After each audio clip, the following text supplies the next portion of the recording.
were boys once.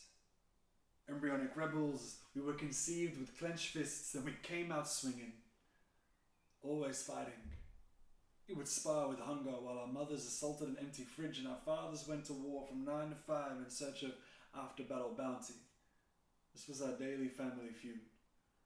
So on playground courts, we dribbled dreams and leapt high enough to feel like we were wearing sneakers we couldn't afford, then we'd scuff joints on imperfect touchdowns.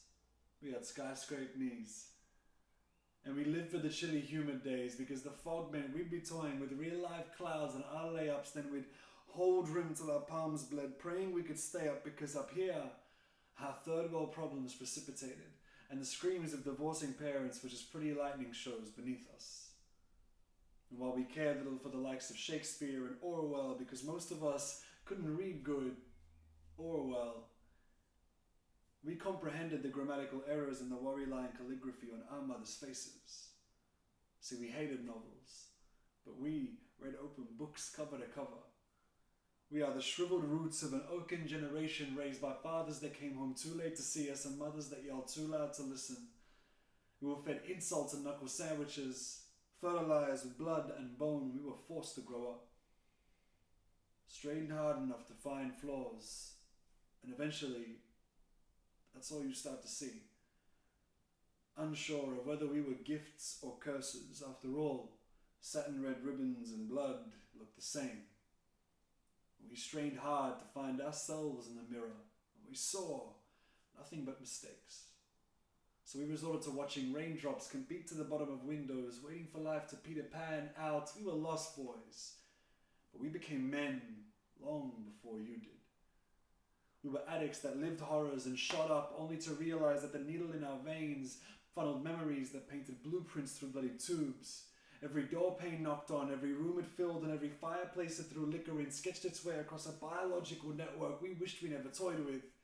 Arteries burst, neurons fired through chambers, canals flooded, pipes caved, gutters leaked, and it took total destruction to help us realize we weren't faulty aqueducts, we weren't rundown undergrounds, we were cities. Peppered with columns, observation decks, temples and domes, we aren't ruins, we're modern art. Inhabited with spirited civilians who rejected democracy and employed dictatorship. In other words, we aren't voting for your respect anymore. We're just taking it. We are no longer boys. Wearing our biological genes, we dress like dogs and speak like fathers, caressing pencils and pens till they grace our pages, stamped with teardrop watermarks. We are men now. Conceived with clenched fists, we came out swinging.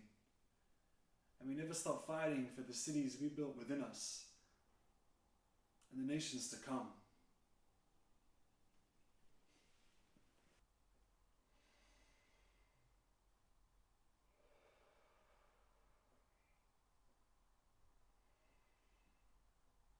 Since before my memories knew dates, I had this one uncle.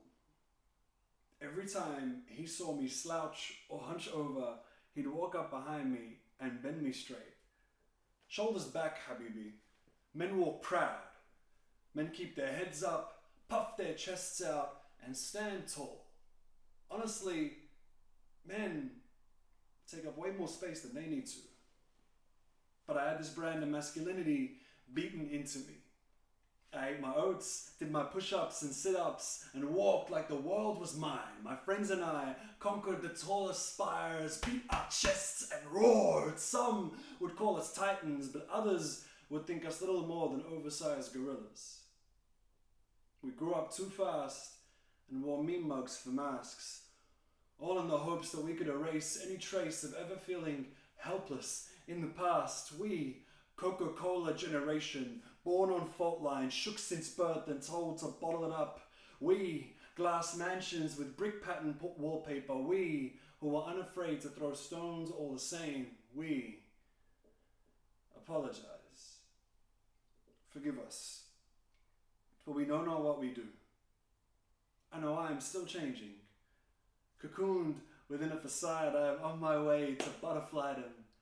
And therein lies an insect the man I used to be would never have uttered the name of, along with words like pretty and cute and lavender and rainbow, and I admit that I was wrong.